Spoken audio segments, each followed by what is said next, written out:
Hello, everyone. Thank you again for joining Dorsey Ross on this episode of The Dorsey Ross Show. In this episode, Dorsey interviews another special guest that will give you hope and inspire you.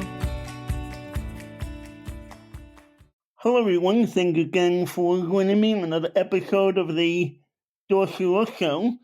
Today we have a special guest with us. Her name is Miracle Sims. She's a wife and mother of one. She is a versatile talent. She has received her associate's degree in theater at Gordon College in 2006. She has been acting, writing, singing, and songwriting independently. She is currently the owner of several business endeavors.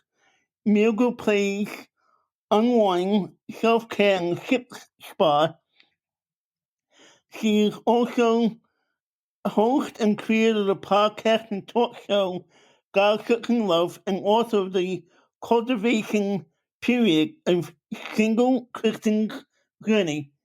Miracle, thank you so much for joining me Thank today. you so much for having me, Mr. Dorsey. No problem. So tell us a little bit about your story. Yes, sir. Yes, sir. So I am from Jackson, Georgia, also known as Butts County, Georgia. And, I guess I was a small town girl with big dreams. I mean, I realized in maybe like the sixth grade that I wanted to be an actor. And so that was something that I started to pursue. I found different ways to hone this craft of acting. Even though my small town didn't necessarily have much to offer.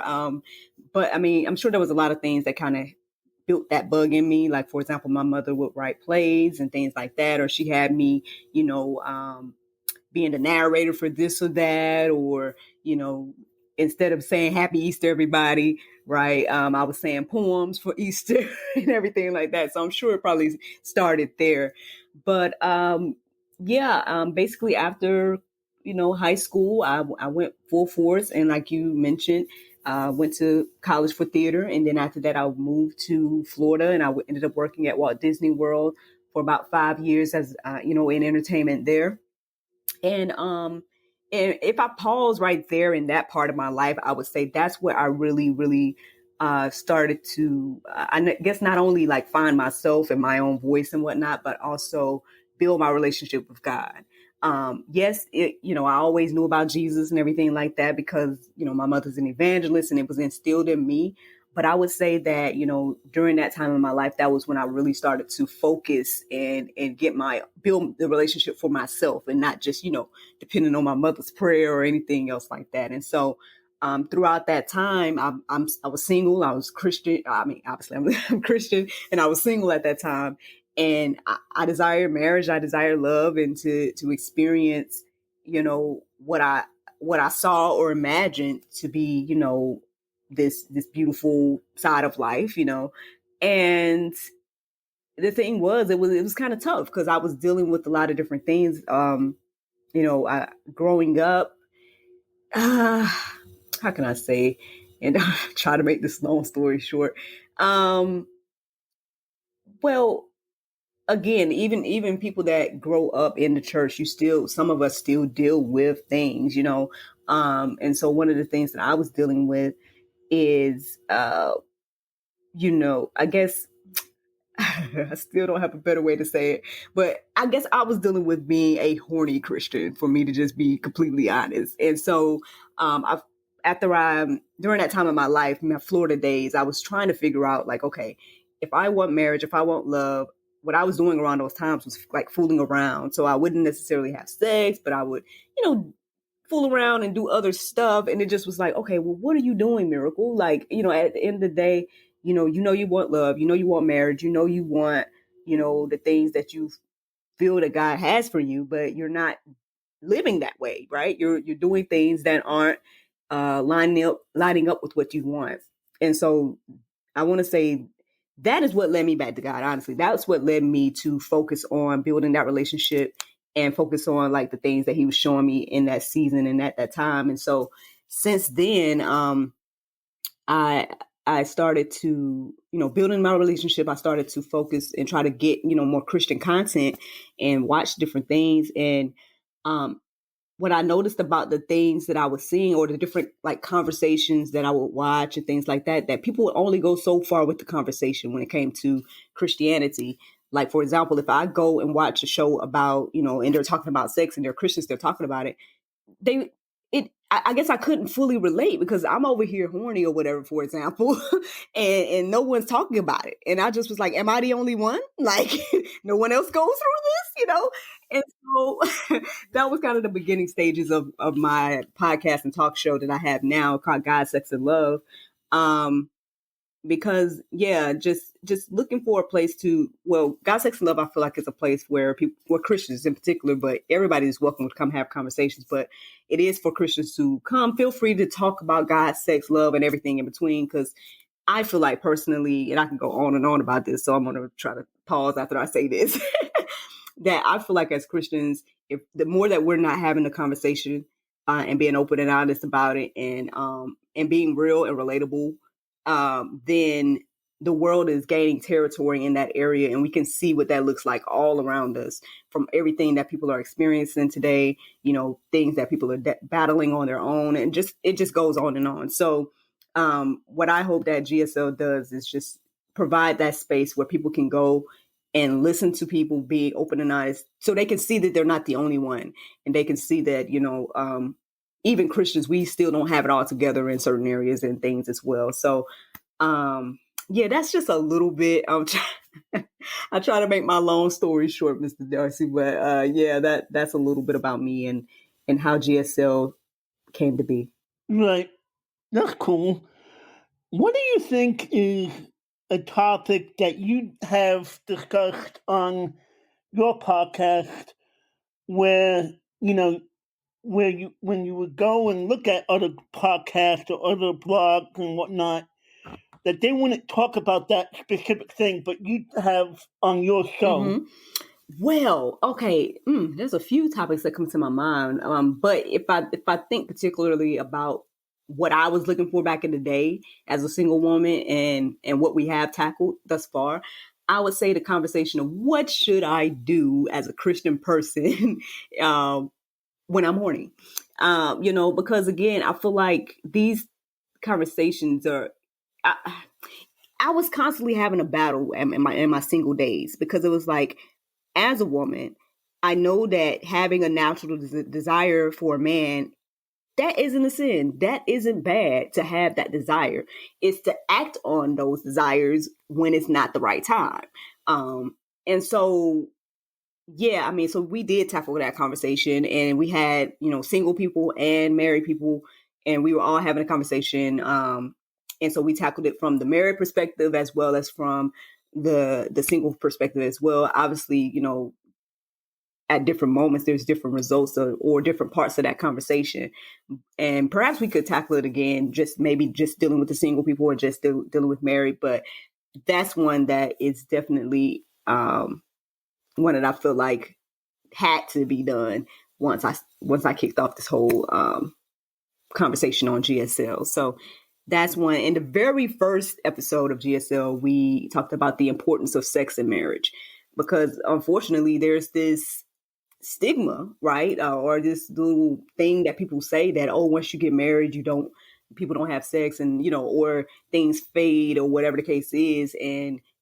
But God says, or according to the word, this is supposed to be the time that we're supposed to be doing these things. And I just found it very interesting, even as I do my Bible study journey and everything like that, how much things conflict with the word. Like, if you look and see all the advice that people give in the world, or secular advice, it goes completely the opposite of what God in the Bible says.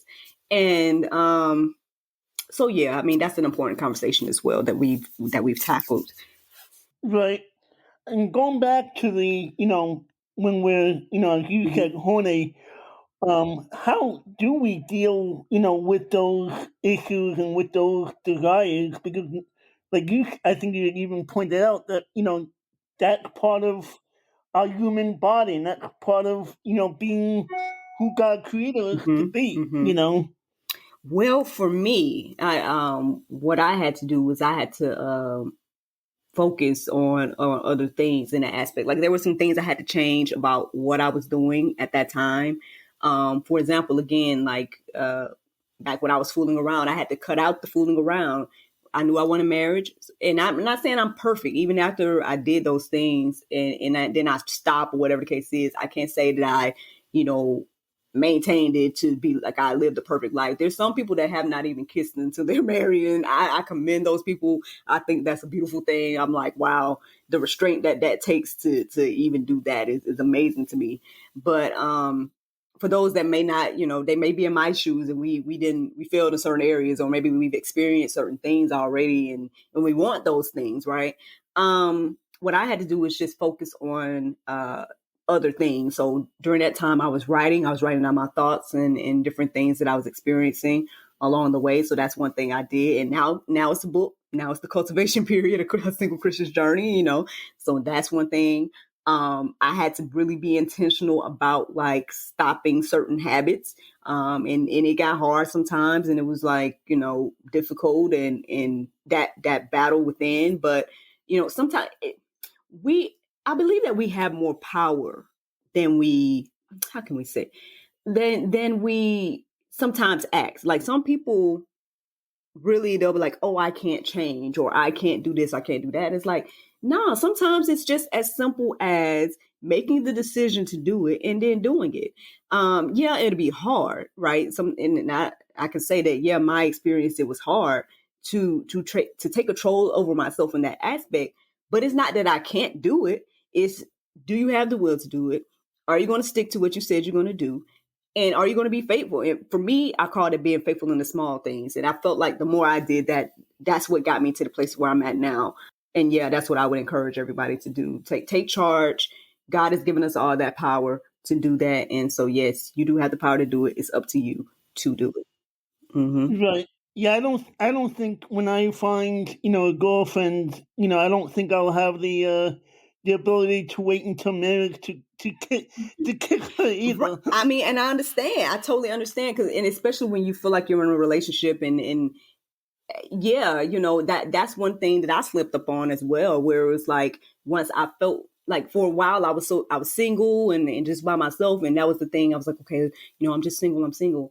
But then when I did get in a relationship, then you sometimes you feel obligated, right? Because that's what the world says. They push this whole idea of, when you get in a relationship, you need to do this, you need to do that to keep the person. And I mean, well, God says different. That's all I'm saying. What would you tell single Christians who are looking to find the right man or woman? Well, I definitely would say be patient and wait on God, because you definitely want, like you said, to find the right person. You don't want to entertain the idea of just during that time, what I called him was like Mr. Right Now, right? Like, I'm like, well, this guy likes me right now, so why not? type of thing. I would do that all the time, and found myself in situations where I was like, man, why did I even end up in this? I did not even have to experience this if I had just waited on God. So yeah, again, it's hard. I'm not going to sit here and lie to you. I mean, it's one of those things where you like, I battle within this whole, like, my faith and my works. Like, I want to show you, Lord, that I'm, I have, I have the faith to do the things that you want me to do. But at the same time, sometimes it's like, just wait and have the faith, and sometimes like put the work in. So I battle with that all the time. But yeah, I would wait on God. I would listen to his voice when it comes to different people. I think using discernment, I believe you'll know about a person. You'll see those red flags. Now, are you going to ignore them or not, and not everything like that? That's that's where a lot of that stuff comes in. So yeah, I think staying in the word, being prayed up, and listening to the voice of God when it comes to everything, and consulting him with everything. Hey, you meet somebody, Lord, is this the person for me? Like, I think we need to practice that and get that into our hearts and minds. Like, I don't know how many times we do that as humans, to really consult him about everything, but I think that's what he's expecting us to do. Right. Why do you think we see more and more Christians living together and probably having sex before marriage, especially when, you know, God says in the Bible, that we're not supposed to have sex before marriage? I think it goes back to what the world presents to us. It's a lot of how can I say, when we look at relationships and we look at different things, we're looking at it like, oh, this is what we're supposed to do. Again, some people are like, oh, they want to try before they buy and all this different type of stuff. Now, again, everybody's not like that, because I know a couple of people that they didn't kiss until they were married. I know some, online and some other people that I've met that, they are, virgins, or they were virgins up to their marriage and everything like that. So it's possible people are doing it, but those type of people, they don't get the, the platforms, right? They don't get like the huge followings and whatnot. For the most part, the people that get followings and stuff are the people that are being promiscuous, or the people that are promoting this idea of basically, again, doing everything the opposite of what God says to do. So it's just become so normal, at least here in America, I would say, that people think that, oh, it's, it's okay. It's the norm. It's just whatever. It's not that big of a deal. And again, I'm not perfect. I'm a human too. Like, I mean, I've definitely failed and slipped up in areas and whatnot as well. And I can't sit here and say I did everything absolutely correct or whatever. But I just would say that, there is something beautiful about doing things God's way. And you can save yourself from a lot of different things, the disappointments, the depression, the different things that come along with sex. Like, it's not just the act.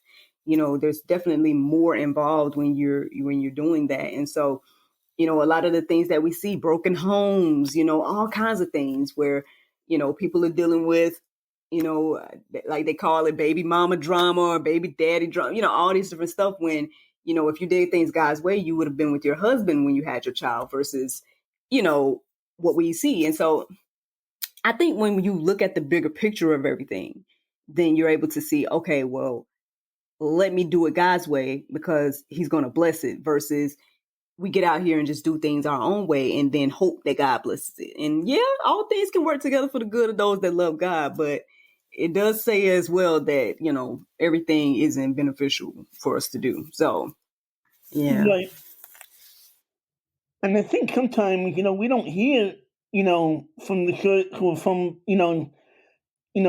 sermons in the church telling us or, talking about the topic of singleness, or talking about the topic of dating, and talking about the topic of, not having sex before marriage, that often. Mhm. I wonder if that's part of the reason as well. Yes, sir. I agree. And that's what I'm saying about GSL, because I don't know what, I mean, well, how can I say?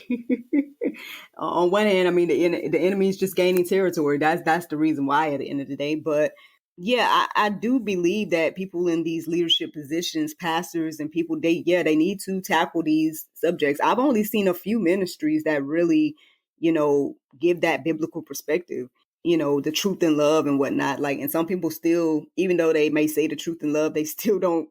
People are so easily offended these days that may be part of the issue as well, because people don't want to step on anyone's toes. But I think that, real leaders and men of God and everything like that, you all need to get bold about this and whatnot. Because again, the enemy is gaining territory in this area, and our children are growing up in a society that's very different from when I grew up and very different from when my mother grew up and everything like that. And so if we want them to have value and value life and, marriage and all these things, then we need to teach, right? Absolutely. What do you think? We all have a different, maybe a different definition of love. What does love look like to you? And what do you think the biblical definition of love is? Well, they say simply that God is love. That's what they. But I mean, yeah, it definitely, there's a lot to be said about love. I mean, the interesting thing is, yeah, there's different types. And it was funny because I was talking to someone else on their platform about this, and they were talking to me about love, and I just, at the time, in the beginning of the conversation, I just was like, but is it? Are we making it difficult to say that there's all these loves, But I mean, I get that there's different, relationships that you have with people. Like, again, my love for you as my brother in Christ would be different from my love for my husband, and everything like that. And so, so what do I think is love? Again, I guess I just would stay simple and say what the Bible say. It's patience, it's kindness, it's that thing that is unconditional. I mean, I believe it's grace and mercy and all those things as well. And that type of love seems definitely rare. I know people would tell me all the time that, oh, you're too nice or this or that. And my whole thing is I'm like, I'm just trying to show love to somebody as I would want shown to me. That's what the words say. But, again, and I get about having boundaries. That's a whole nother conversation. But, whatever that love is that you would want to experience, I feel like that's what we need to be showing to each other. And, yes, again, there's these different types of love, agape love, the brotherly love, all these different things. But I mean, yeah, that's what I would say about love. Do you think that there's such a thing as love at first sight when it comes to, relationships and especially the dating aspect of that? I mean, I think it's possible. I mean, no, I ain't trying to like toot my own horn, but my husband say when he saw me, you know what I'm saying?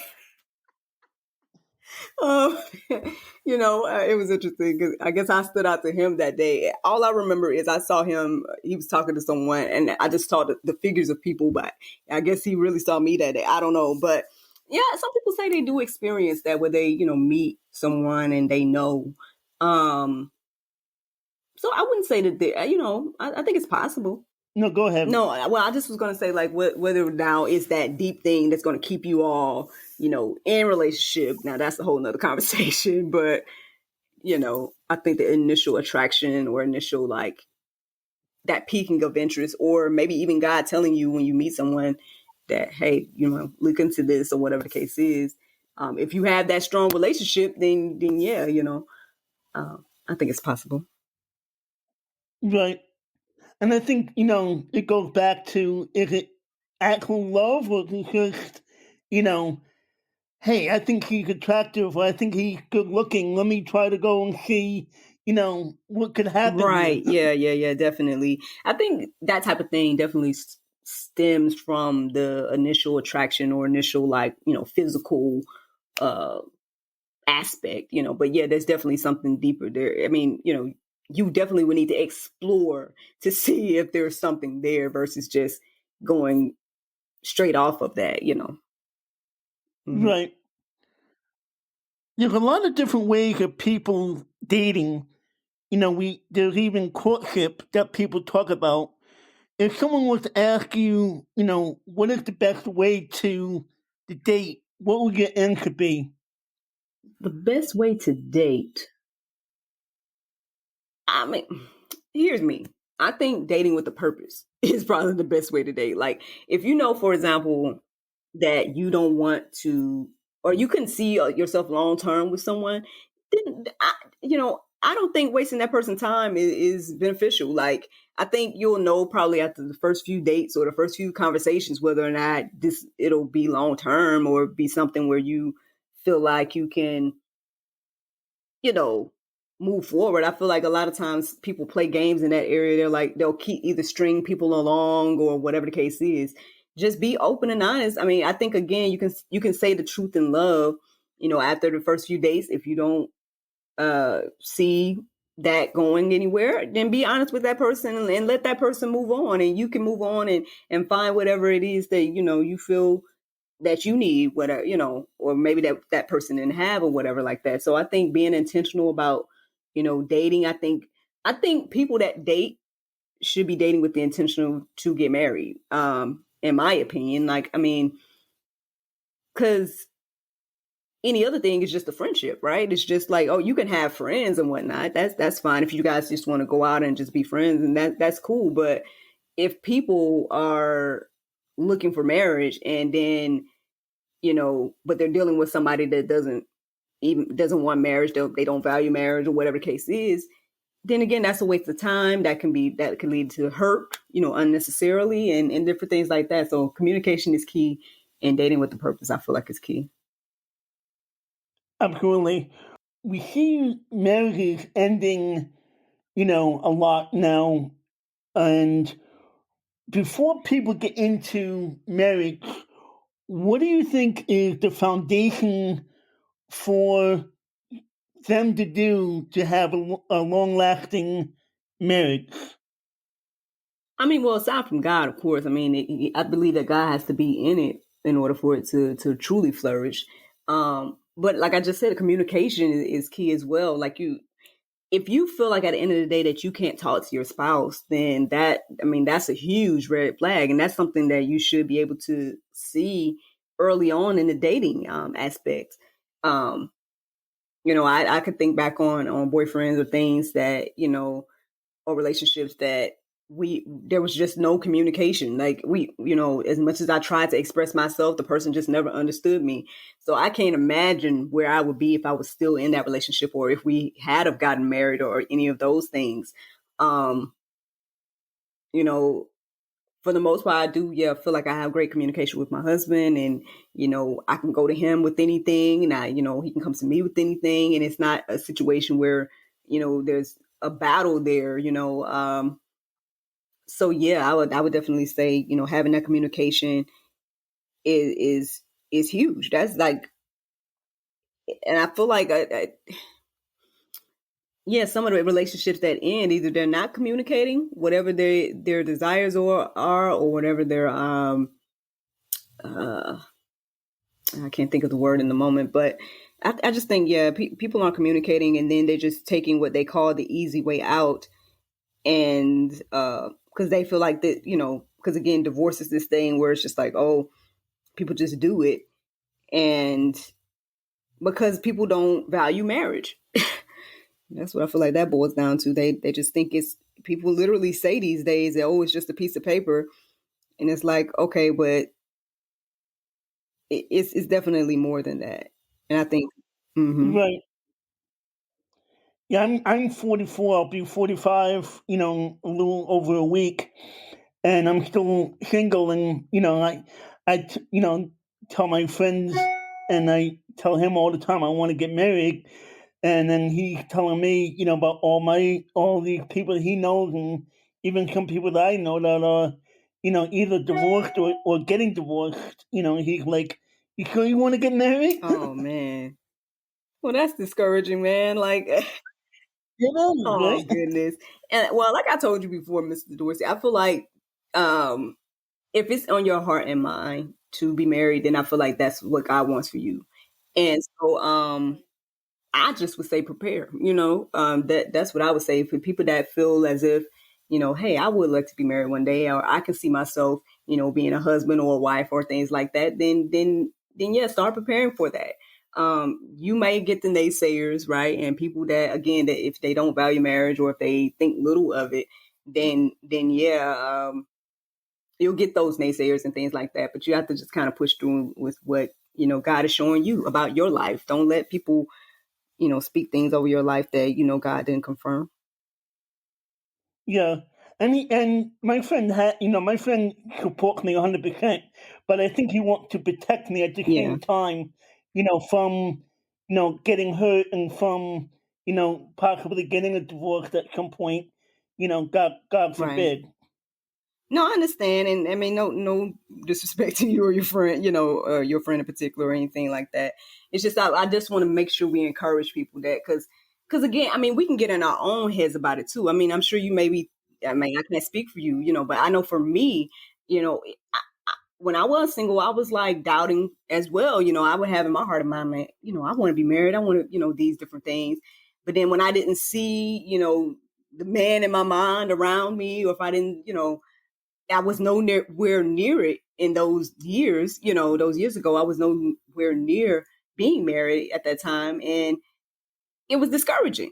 It was discouraging Yeah, because then it's like, well, is that for me, or does God just want me to be single, or, because there's people that live that way too. And that's their purpose, and everything like that. And so, so I think it's that finding that balance between again, being patient and waiting on God to do what he wants to do in his will and in his timing. Also, I believe, again, preparing for that thing that you want, and being content in whatever season you're in. Right, definitely. What is the next thing for Miracle that's on your horizon? Oh man, I'm always working on a little this and that. Well, I think I have the publishing bug, so I want to definitely make some more books. I mean, my next one coming out, I'll give you a little bit of preview here. Hopefully really soon I'll be announcing that, my first children's book will be out as soon and everything like that. I would love to continue to create more content similar to GSL. I want to keep that going. I want to keep doing the daily inspiration.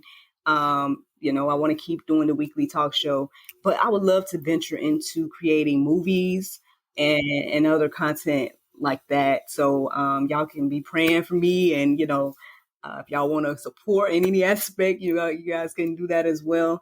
I would love to create more content to tackle, these faith-based conversations, or faith-based content to tackle these serious conversations in a way where people can relate to it. Nothing against the Christian movies and things that are out right now, but I feel like, I think I can bring a unique perspective as well. So that is a goal that I'm praying to see soon, and hopefully I'll get my venue again. Be praying for me a venue, because I've been doing I had to pause on doing the different dinner shows and things that I would do, or that I was doing before 2020. And so would be very beneficial for me to have a venue again, to be able to host events and different things like that. Nice. For those of us who are single and we're struggling, whether it be physically or sexually, or even struggling with not finding that special woman of God or man of God, how would you, what encouragement would you give to them? Well, I mean, I don't want to just plug the book, but I mean, yeah,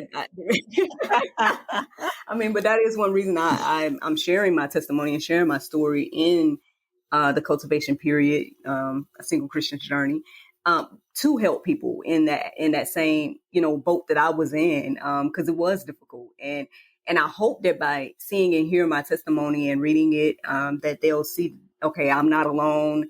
And it's very interesting that I was able to publish it now, when I'm, as people would say, on the other side, now that I am married and I am a mother and everything like that. I published it here in my 30s when I wrote it back in my 20s. But again, I feel like the things that I learned along the way is still valid.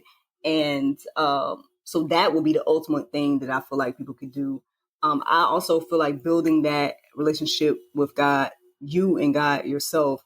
Because again, when you're single, one of the things that I shared in the book, that I learned along the way, was that, that's that special time for you and God to do his will and to do, the different things. Because again, when you do have a spouse, then, you have to think about your spouse, you have to think about your family and everything like that. And not to say that God is on the back burner or whatever, but I mean, the word is clear that, the women or the wives, they think about their husbands and, and things like that. And so, so while you are single and everything like that, maybe you can focus on your purpose, focus on, building yourself to be who God created you to be, and to maintain that relationship, to then you'll know for, when it's time to move forward in this other area of marriage and everything like that.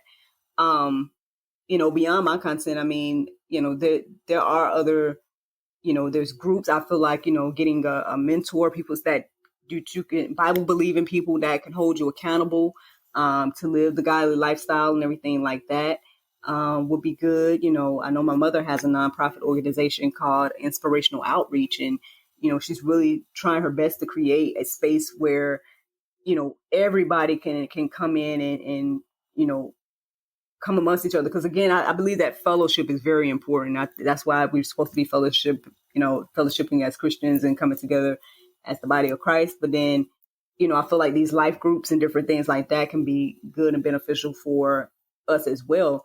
Because then again, as you are, meeting up with other people, other like-minded people, Bible-believing people, you never know. You never know where you'll meet your spouse, So are you going to stay home, right, and wallow or something like that? Or are you going to, do things God's way? And who knows, when you go to that life group, your wife could be there, you never know. And so just be open to, God's plan and his will and his way. Amen. Well, thank you, Miracle, for coming on the show today. We greatly appreciate having you. I thank you so much again, Mr. Dorsey, for having me as well. And thank you for sharing your platform. And I can't looking forward for you to come back on GSL. Come back and visit me. Absolutely, definitely. Thank you guys for listening again today. We greatly appreciate having you, and hopefully you'll enjoy this episode. Please like, share, and check out Miracle's comments or Miracle's content. And until next time, have a great day. God bless. Thank you again for joining Dorsey Ross on this episode of The Dorsey Ross Show. Please like, share, and tell others about the show. Also, please check out the other podcast episodes. And if you would like, donate to this podcast and buy Dorsey a coffee. Thanks again for tuning in, and we'll catch you in the next episode.